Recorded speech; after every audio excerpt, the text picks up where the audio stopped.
Good morning friends. Thermal engineering and heat transfer ME 303 जो subject है उसमें हम आज नया टॉपिक कूलिंग टावर के बारे में स्टडी करेंगे।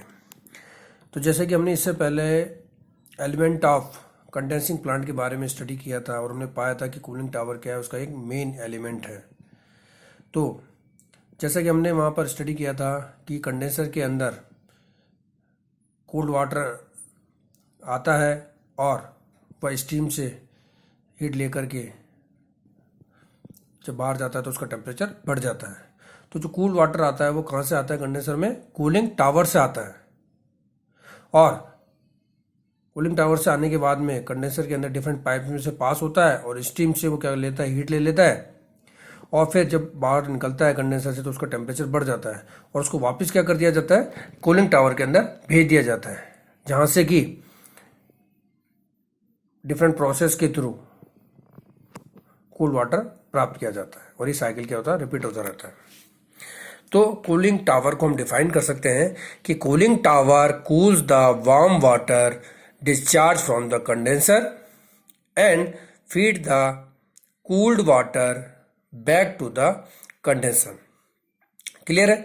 तो कूलिंग वाटर क्या काम करता है? Cools the warm water discharge from the condenser. Condenser से आने वाला जो डिस्चार्ज वार्म वाटर उसको क्या करता है, कूल करता है और feed the cooled water back to the condenser, और वापस उसको कहाँ भेज देता है, कूल्ड वाटर को कंडेंसर के अंदर भेज देता है। टस reducing the cooling water demand in the plant.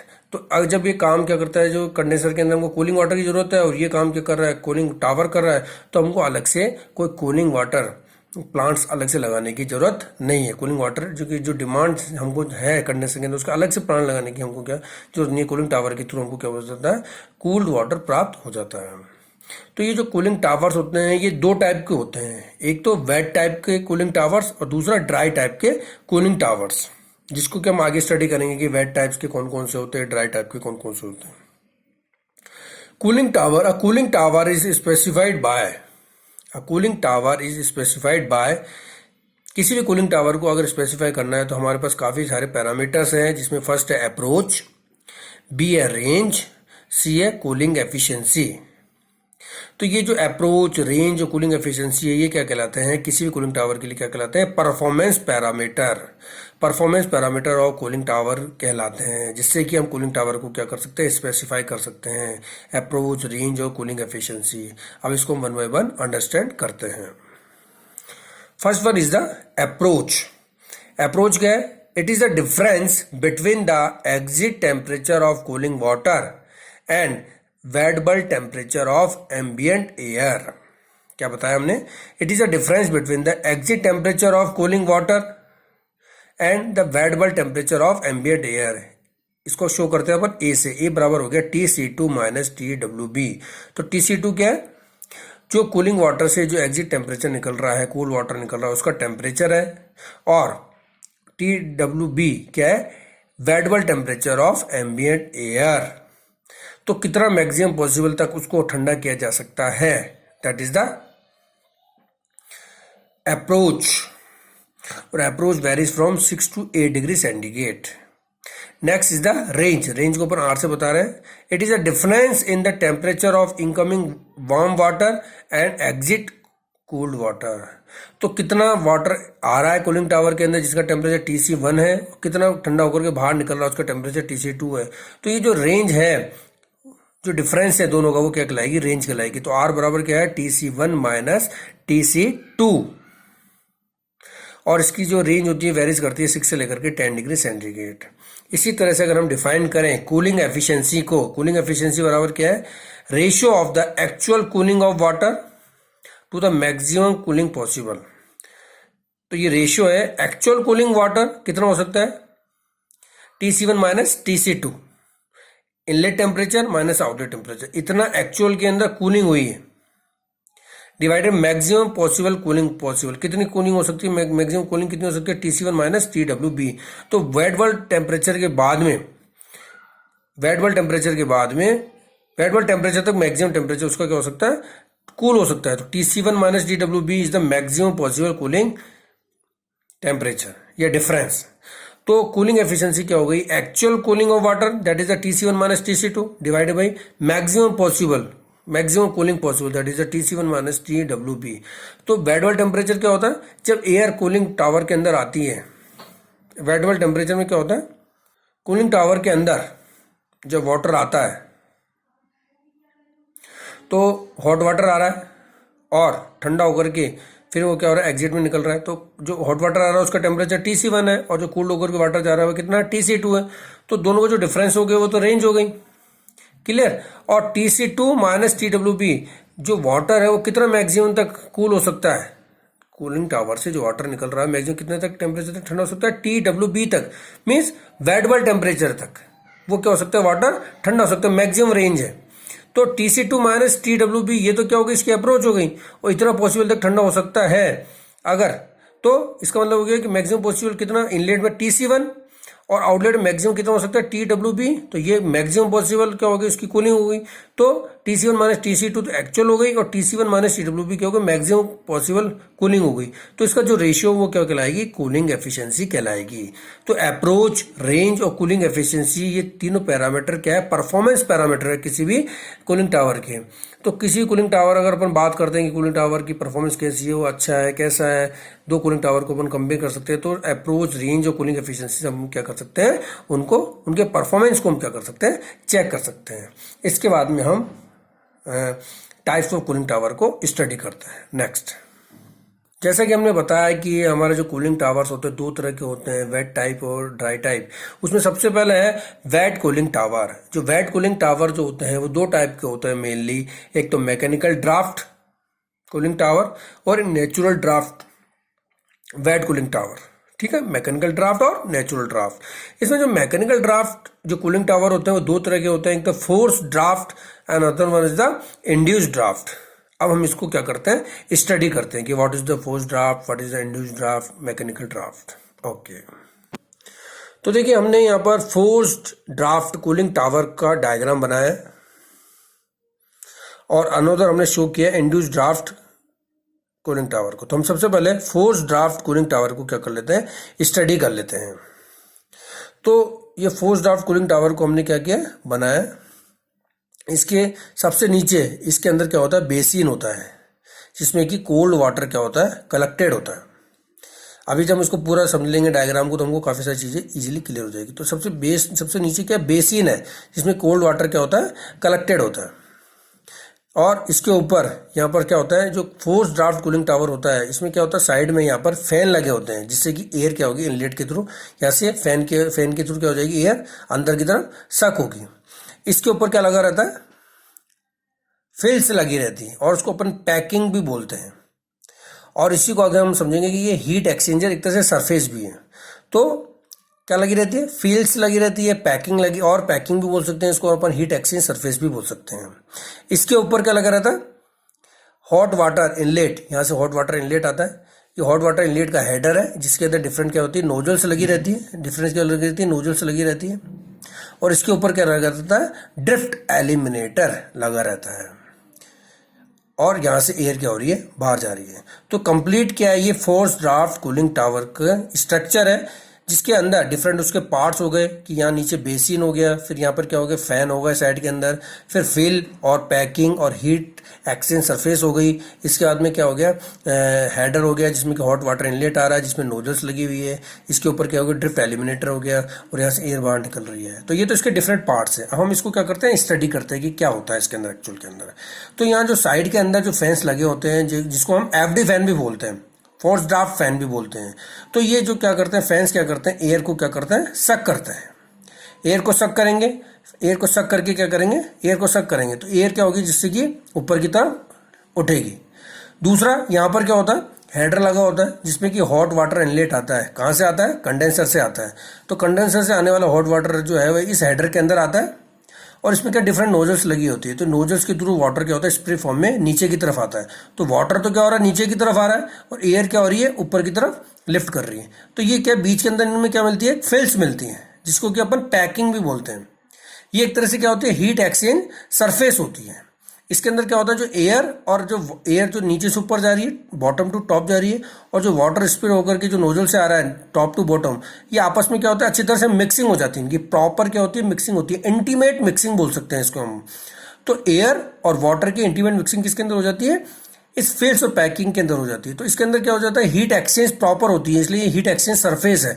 तो अच्छी तरह से हीट एक्सचेंज हो जाती है, जिससे कि क्या करती है, जो एयर होती है इस वाटर से क्या कर लेती है, हीट गेन कर लेती है, और वाटर क्या हो जाता है, ठंडा हो जाता है, और कूल वाटर क्या हो जाता है, नीचे की तरफ इकट्ठा हो जाता है। और बाकी जो एयर हो जाती है गर्म होकर के ऊपर की तरफ क्या करती है, लिफ्ट करती है। तो जब एयर ऊपर की तरफ लिफ्ट कर रही है तो उसके साथ क्या हो जाता है, कुछ वाटर पार्टिकल्स भी क्या हो जाते हैं, चले जाते हैं। तो जो वाटर पार्टिकल जो चले जाते हैं, फिर वो क्या हो जाते हैं, इस ड्रिफ्ट एलिमेंटर से क्या होते हैं, पास होते हैं। तो ड्रिफ्ट एलिमेंटर में क्या होता है कि जो एयर के साथ आने वाले जो लार्ज वाटर पार्टिकल्स होते हैं, वो इससे टकरा करके वापस क्या हो जाते हैं, नीचे की तरफ गिर जाते हैं, और वापस वो बेसिन में क्या हो जाते हैं, इकट्ठे हो जाते हैं, और एयर क्या हो जाती है, बाहर निकल जाती है। तो एयर जो बाहर निकलती है इस फोर्स ड्राफ्ट कूलिंग टावर से, तो उसमें कुछ अमाउंट क्या हो जाता है, अल्प उसमें क्या हो जाता है, स्मॉल वाटर ड्रॉपलेट्स भी उसके साथ चली जाती हैं। तो इस तरह से जो हमारे पास में जो फोर्स ड्राफ्ट कूलिंग टावर है, उसके बेसिक फंक्शंस को अगर हम समझें तो साइड में क्या लगे हैं, फैंस लगे हैं। वो फैन क्या करते हैं, एयर को सक करते हैं। कंडेंसर से आने वाला जो हॉट वाटर वो इस हेडर में आता है, और नोजल के थ्रू क्या होता है, स्प्रे होकर के नीचे की तरफ गिरता है। तो एयर बॉटम टू टॉप जा रही है, और water spray top to bottom आ रहा है। इन दोनों का कॉन्टेक्ट कहाँ होता है, फिल्स और पैकिंग के अंदर होता है। एक तरह से हीट एक्सचेंज सरफेस होती है, जिसमें प्रॉपर मिक्सिंग हो जाती है, इंटीमेट मिक्सिंग हो जाती है। एयर वाटर से हीट ले लेती है, और वाटर को क्या कर देती है, ठंडा कर देती है। वाटर क्या हो जाता है, नीचे इकट्ठा हो जाता है, कूल वाटर। और जब एयर ऊपर की तरफ जा रही है तो उसमें कुछ अमाउंट क्या होता है, वाटर वेपर का भी होता है। तो जो लार्ज पार्टिकल्स होते हैं, वाटर पार्टिकल्स, वो इस ड्रिफ्ट एलिमिनेटर से टकरा करके नीचे की तरफ गिर जाते हैं, और बाकी जो एयर के साथ एयर निकल जाती है, और एयर के साथ स्मॉल वाटर पार्टिकल्स निकल जाते हैं। तो इस तरह से फोर्स ड्राफ्ट कूलिंग टावर की क्या वर्किंग है। तो एयर तो ऊपर की तरफ जा रही है, वाटर पार्टिकल नीचे की तरफ जा रही है, तो एक तरह से काउंटर फ्लो हीट एक्सचेंज भी हुआ। इसी तरह से दूसरा हमारे पास में है induce draft counter flow cooling tower. Induce draft को अपन आईडी भी बोलते हैं, आई डिफेंस लगे रहते हैं इसके अंदर एक तरह से। तो फोर्स ड्राफ्ट और इंड्यूस ड्राफ्ट जो कूलिंग टावर, उसमें फर्क यही है कि फोर्स ड्राफ्ट के अंदर तो जो फैंस होते हैं वो साइड में लगे रहते हैं, जबकि इंड्यूस ड्राफ्ट के अंदर जो फैंस होते हैं वो क्या लगता है, इसको टॉप पार्ट पे लगा रहता है। इस कूलिंग टावर के टॉप पार्ट पर क्या लगा रहता है, फैन लगा रहता है। यही इसका बेसिक डिफरेंस है। तो फैन जो ऊपर लगा रहता है, तो यहाँ से फैन क्या करता है, जब चलता है तो एयर को यहाँ से क्या करता है, सक करता है। फोर्स ड्राफ्ट में फैन साइड में लगे थे, यहाँ पर जो क्या है कि जो फैंस है वो क्या लगे हुए हैं, टॉप पे लगे हुए हैं। तो फोर्स ड्राफ्ट में तो जो फैंस है वो साइड में लगे रहते हैं, जबकि इंड्यूस ड्राफ्ट के अंदर जो फैंस है वो टॉप पे लगे रहते हैं, इसी कूलिंग टावर के टॉप पर लगे रहते हैं। तो जब ये फैन क्या करता है, रन करता है, तो यहाँ से एयर क्या होती है, सक होती है, और एयर सक हो रही है। और ये क्या है, अपने पास में हेडर है। इस हेडर में जो क्या कंडेंसर से हॉट वाटर आ रहा है, तो इसके सिमिलरली इसमें भी क्या होता है, नोजल्स लगी होती है, जिसमें कि वाटर क्या होता है, इस पर फॉर्म में नीचे आएगा। तो वाटर नीचे की तरफ आ रहा है, एयर ऊपर की तरफ जा रही है। और यही जो फिल्स है और जो पैकिंग है, इसके अंदर क्या है, जो कि हीट एक्सचेंज सरफेस है एक तरह से, उसमें इंटीमेट प्रॉपर मिक्सिंग होगी। एयर क्या करेगी, वाटर से हीट ले लेगी और ऊपर की तरफ लिफ्ट करेगी, और वाटर क्या हो जाएगा, नीचे कूल्ड होकर के इकट्ठा हो जाएगा, कोल्ड वाटर आउटलेट में मिल जाएगा। और जो एयर है जो ऊपर की तरफ उठेगी, तो उसमें अगर लार्ज वाटर पार्टिकल्स होंगे तो वो ड्रिफ्ट एलिमेंटर से क्या होगा, टकराएंगे, और वाटर वापस नीचे की तरफ आ जाएगा, और बाकी जो एयर है वो बाहर निकल जाएगी। और उसके साथ अगर स्मॉल अमाउंट के जो वाटर पार्टिकल्स होंगे वो भी क्या हो जाएंगे, उसके साथ बाहर निकल जाएंगे। तो ये क्या induced draft counter flow cooling tower है, क्योंकि एयर ऊपर की तरफ लिफ्ट कर रही है, वाटर नीचे की तरफ जा रहा है, तो इसलिए काउंटर फ्लो कूलिंग टावर हो गया, वो भी इंड्यूस्ड ड्राफ्ट का। तो हमने फोर्स ड्राफ्ट कूलिंग टावर को भी स्टडी किया, और induced draft counter flow cooling tower को भी स्टडी किया। अब हम क्या करते हैं, इसके अंदर कंपैरिजन करते हैं, दोनों का कंपैरिजन चार्ट बनाते हैं। दोनों का ही हम एक कंपैरिजन चार्ट बनाएंगे और डिस्कस करेंगे कि फोर्स ड्राफ्ट कूलिंग टावर और इंड्यूस्ड ड्राफ्ट कूलिंग टावर के अंदर कौन कौन से मेन इंपॉर्टेंट पॉइंट्स हैं। तो हमने एक चार्ट बना दिया है, difference between the force draft and induced draft cooling tower. तो हमने एक तरफ से फोर्स ड्राफ्ट कूलिंग टावर ले लिया, दूसरी तरफ से इंड्यूस्ड ड्राफ्ट कूलिंग टावर ले लिया। तो अगर हम कंपेयर करें सबसे पहले फैन की, तो फैन क्या होता है, साइड में लगा होता है फोर्स ड्राफ्ट के अंदर, बेसिन से थोड़ा सा ऊपर होता है, साइड में लगा रहता है। जबकि इंड्यूस्ड ड्राफ्ट के अंदर फैन का लगा रहता है, टॉप साइड के अंदर लगा रहता है। क्लियर, जैसे कि अब हमने स्टडी किया था। दूसरा, फोर्स ड्राफ्ट के अंदर जो फैंस होते हैं वो एक्सियल और सेंट्रीफ्यूगल टाइप के होते हैं। एक्सल और सेंट्रीफ्यूगल टाइप के होते हैं, जो कि काफी प्रेशर क्या करते हैं, डेवलप करते हैं। जबकि इंड्यूस्ड ड्राफ्ट के अंदर जो फैन होता है वो किस टाइप के होते हैं, एक्सल फैन होते हैं। नेक्स्ट, फैन साइज जो होता है इसके अंदर कंपेरेटिवली छोटा साइज होता है, और इसके अंदर इंड्यूस्ड ड्राफ्ट के अंदर फैन साइज के होते हैं काफी बड़े साइज के लगे होते हैं। फोर्थ, फैन ब्लेड इरोजन जो होता है फोर्स ड्राफ्ट के अंदर, फैन ब्लेड का जो इरोजन होता है वो क्या होता है, लेस होता है। जबकि इंड्यूस्ड ड्राफ्ट के अंदर जो फैन ब्लेड का जो इरोजन होता है वो काफी ज्यादा होता है कंपेरेटिवली फोर्स ड्राफ्ट से। नॉइज और वाइब्रेशन की अगर बात करें तो फोर्स ड्राफ्ट के अंदर ये लेस होता है, जबकि इंड्यूस्ड ड्राफ्ट के अंदर क्या होता है, ये ज्यादा होता है। अगर ऑपरेशन सेफ्टी की बात करें अपन, तो ये जो होता है फोर्स ड्राफ्ट काफी सेफ होता है कंपेरेटिवली इंड्यूस्ड ड्राफ्ट से। तो इंड्यूस्ड ड्राफ्ट क्या होता है, अगर ऑपरेशन की बात करें तो इतना सेफ नहीं होता है इसका। इनिशियल कॉस्ट की बात करें तो फोर्स ड्राफ्ट की कॉस्ट ज्यादा आती है, इंड्यूस्ड ड्राफ्ट की कॉस्ट क्या होती है, कम होती है। नेक्स्ट, अगर हम पावर कंजम्पशन की बात करें तो फोर्स ड्राफ्ट के अंदर पावर कंजम्पशन ज्यादा होता है, जबकि इंड्यूस्ड ड्राफ्ट के अंदर पावर कंजम्पशन कम होता है। और हम कह सकते हैं कि जो फोर्स ड्राफ्ट होता है उससे लगभग 50% कम होता है। एयर डिस्ट्रीब्यूशन क्या होता है इसके अंदर, बेटर होता है फोर्स ड्राफ्ट के अंदर, जबकि इंड्यूस्ड ड्राफ्ट के अंदर एयर डिस्ट्रीब्यूशन क्या होता है, पुअर होता है। जबकि अगर हम सर्कुलेशन की बात करें, एयर सर्कुलेशन की बात करें, तो फोर्स ड्राफ्ट के अंदर ये लेस होता है, मतलब उससे कम होता है कंपेरेटिवली इससे। और जबकि एयर सर्कुलेशन अगर हम बात करें इंड्यूस्ड ड्राफ्ट के अंदर तो इसमें बेटर होता है। तो एयर सर्कुलेशन की बात करेंगे तो बेटर इंड्यूस्ड ड्राफ्ट के अंदर होगा, और फोर्स ड्राफ्ट के अंदर ये थोड़ा सा उसकी कंपेरेटिवली कम बेटर होगा। और अगर हम बात करें सर्दियों की, तो सर्दियों के अंदर क्या होता है, जो इसमें फैन लगे होते हैं, फैन हाउसिंग होती है, उसमें क्या हो जाती है, फ्रॉस्ट फॉर्मेशन हो जाता है। जबकि इंड्यूस्ड ड्राफ्ट के अंदर क्या होता है, सर्दियों के अंदर फ्रॉस्ट फॉर्मेशन जैसी कोई घटना नहीं होती। नेक्स्ट पॉइंट है, वाटर सर्कुलेशन के लिए हमको इसके अंदर क्या होता है, हाई कैपेसिटी पावर पंप की आवश्यकता होती है फोर्स ड्राफ्ट के अंदर। जबकि अगर हम इंड्यूस्ड ड्राफ्ट की बात करें तो इसके अंदर जो वाटर सर्कुलेशन के लिए हमको जो पंप चाहिए वो लेस कैपेसिटी की जरूरत है। हमको इसमें ज्यादा कैपेसिटी के वाटर पंप चाहिए, इसके अंदर हमको लेस कैपेसिटी के वाटर पंप चाहिए। तो अगर हम और बात करें कि फोर्स ड्राफ्ट के अंदर मेंटेनेंस की बात करें तो ईजिली है, जबकि इंड्यूस्ड ड्राफ्ट के अंदर जो मेंटेनेंस है वो काफी डिफिकल्ट है। अगर हम एफिशिएंसी की बात करें तो ये मोर एफिशिएंट है फोर्स ड्राफ्ट, जबकि इंड्यूस्ड ड्राफ्ट जो है इसकी कंपेरेटिवली लेस एफिशिएंट है। तो ये काफ़ी सारे पॉइंट हैं जो कि हमने डिस्कस किए हैं कि फोर्स ड्राफ्ट और इंड्यूस्ड ड्राफ्ट में क्या क्या इसमें कंपैरिजन करा हमने, दोनों को क्या क्या, फोर्स ड्राफ्ट और इंड्यूस्ड ड्राफ्ट दोनों को समझा, दोनों के डायग्राम को समझा, दोनों के बेसिक डिफरेंस को समझा, और हमने इसके बाद में क्या किया, इन दोनों को काफ़ी सारे पॉइंट्स पर कंपेयर किया। तो आशा करता हूँ कि आप लोगों को ये फोर्स ड्राफ्ट और इंड्यूस्ड ड्राफ्ट आप लोगों को समझ में आया होगा। इसके बाद में अपन लेते हैं next, natural draft cooling tower.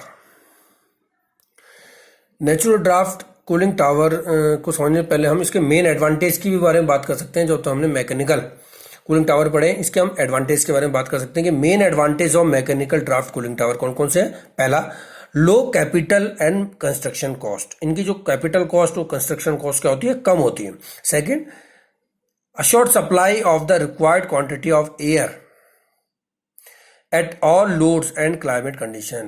तो इसमें क्या होती है, sufficient quantity of air supply हो जाती है किसी भी लोड के ऊपर। Next is the physical structure, क्या होती है इसकी, स्मॉल होती है। जो मैकेनिकल ड्राफ्ट टाइप से जो कूलिंग टावर होते हैं इनकी स्ट्रक्चर क्या होती है, कम होती है। तो ये मेन क्या इसके एडवांटेज है। अब हम डिस्कस करते हैं नेचुरल ड्राफ्ट कूलिंग टावर के। तो नेचुरल ड्राफ्ट कूलिंग टावर क्या होता है, इसकी बनावट कैसी होती है, इसके क्या फायदे हैं। तो हम इसके लिए हम इसको बता सकते हैं कि the flow of the air occur due to the natural pressure head caused by the difference in density between the cold air outside air and hot humid air inside। तो जो नेचुरल ड्राफ्ट कूलिंग टावर होता है इसके अंदर जो क्या होता है, कोई किसी तरह के फैन नहीं लगे होते हैं।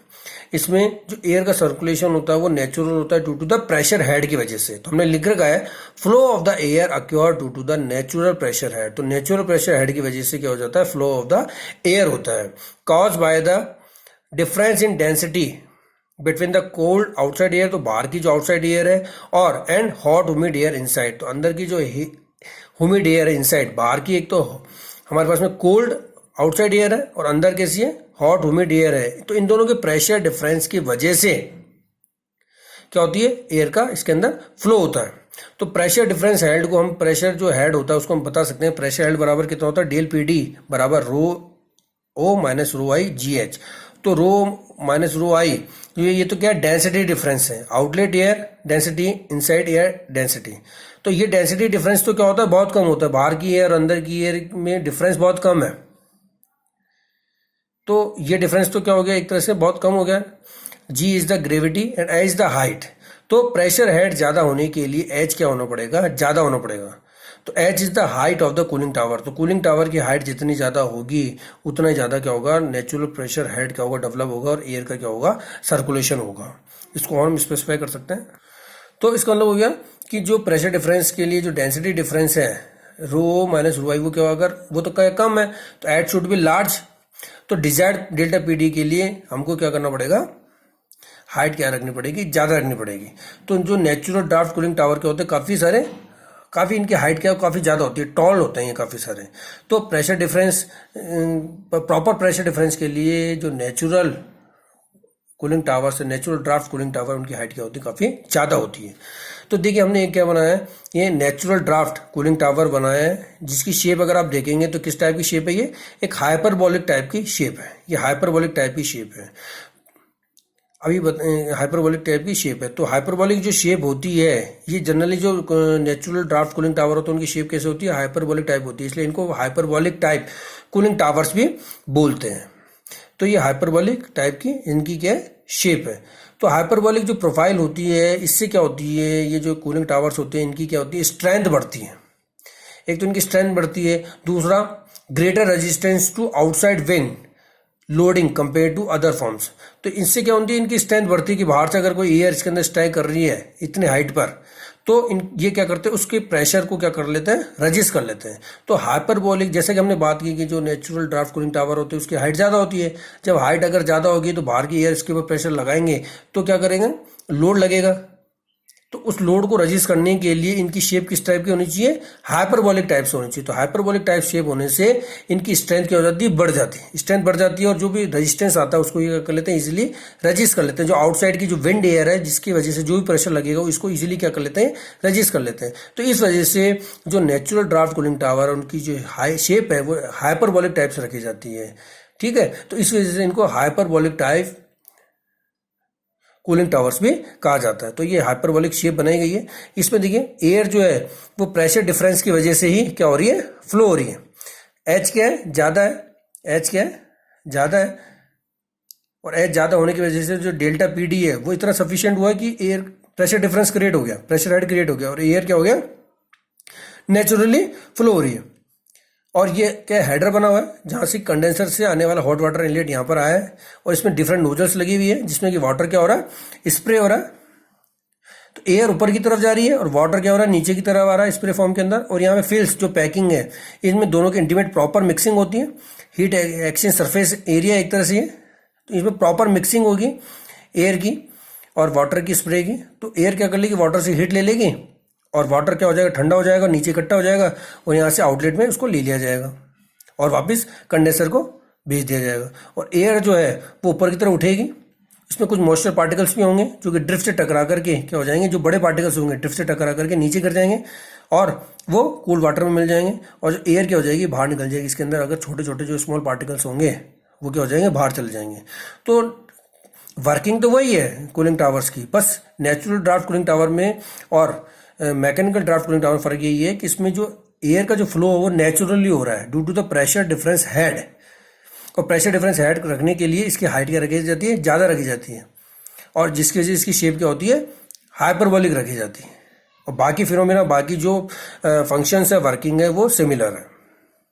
तो आप लोगों को ये नेचुरल ड्राफ्ट कूलिंग टावर समझ में आया होगा। इसमें वाटर और एयर और वाटर के डायरेक्शन अपोजिट है, इसलिए इसको काउंटर फ्लो टाइप से भी बोला गया, counter flow hyperbolic natural draft cooling tower भी इसको क्या गया कहा गया है।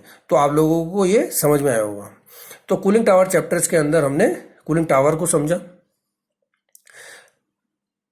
उसके फंक्शंस को समझा, टाइप्स ऑफ कूलिंग टावर को समझा कि कितने टाइप के होते हैं, वेट टाइप में जो डिफरेंट मैकेनिकल टाइप से जो है और नेचुरल ड्राफ्ट कूलिंग टावर, इसको हमने समझा।